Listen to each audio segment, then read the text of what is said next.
Good morning. Good morning, everyone. So, nag-breakfast na tayo. Of course, ang ating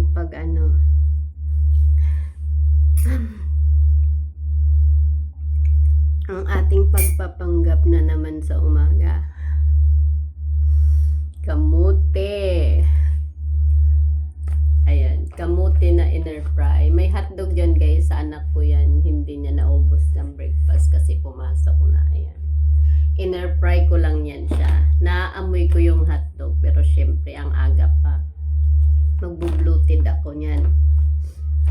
So, ayan, ilang days na wari tayo nagkakamuti everyday.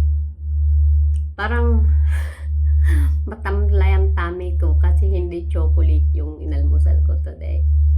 Not today, couple days na. Usually kasi talaga, ang inaalmusal ko minsan fudgy bar, biscuit, basta mga chocolate. But lately, bumili nga ako ng kamuti, halagang 200 pesos. Napakarami niya. Isang kalahating plastic bag, malalaki pati. So ako lang naman kasi ang nakain nun.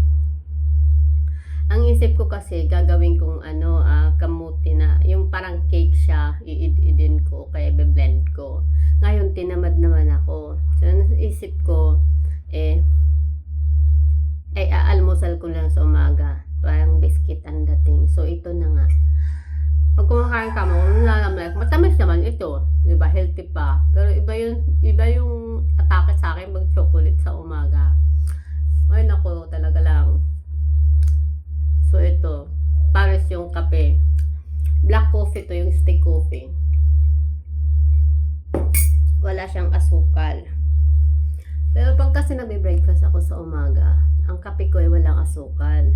Then pag ang partner ko niyang biscuit, syempre, tapos o kaya chocolate. Parang Thai lang, 'di ba?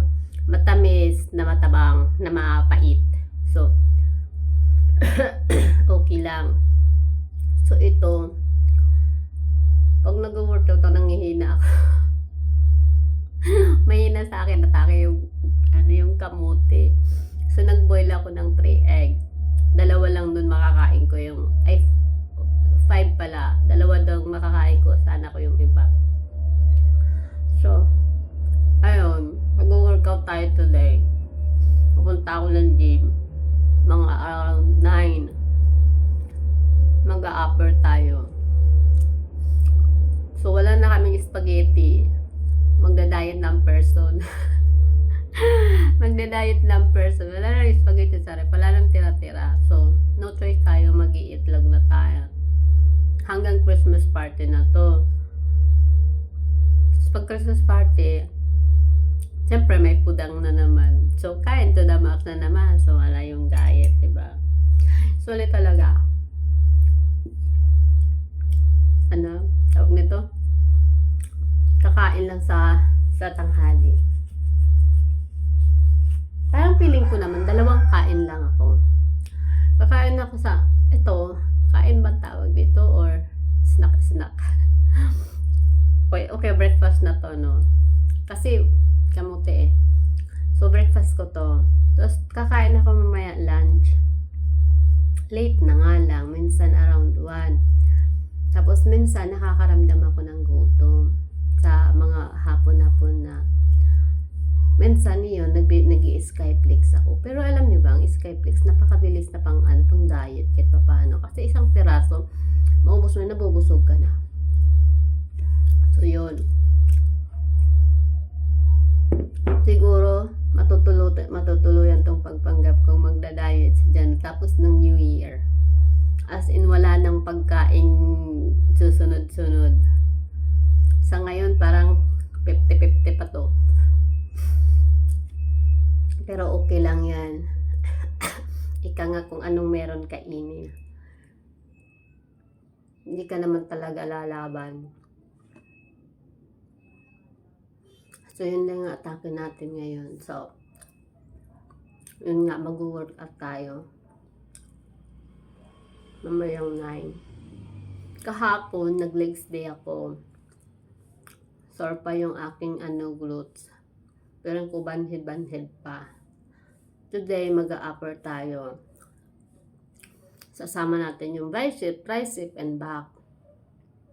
Konting chest din. Tapos magre-rest tayo Saturday to Sunday. Kasi may kukumpunuhin. May gagawin ako sa Sunday. Naayusin ko yung amin washing na yung drain niya hindi na umaano dun sa hose. Nandoon na lang sa parang hindi ko alam kung nandun sa butas ba or nakagiplos. So, kukumpunuhin ko yun sa linggo. O kaya bukas, Saturday. Pero kung yun nga, pag wala tayong ginagawa, magbaboxing tayo. Namimiss ko na magboxing sa bahay. May boxing kasi ako dito. Magbaboxing tayo. Ayun guys, kung kamuti yung breakfast mo, tinatamad ka. Pero wala siyang kabuhay-buhay.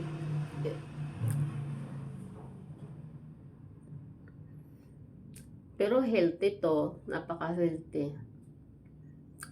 Lalo na pagsamahan mo ng okra, chicken breast, healthy to. Kaso nga lang, yung mga healthy na pagkain ay minsan walang kabuhay-buhay. Hindi tulad ng mga spaghetti, mga kung ano-ano dyan, chocolate, buhay na buhay. So yun lang. Share ko lang yung aking almusal na mag-enjoy naman.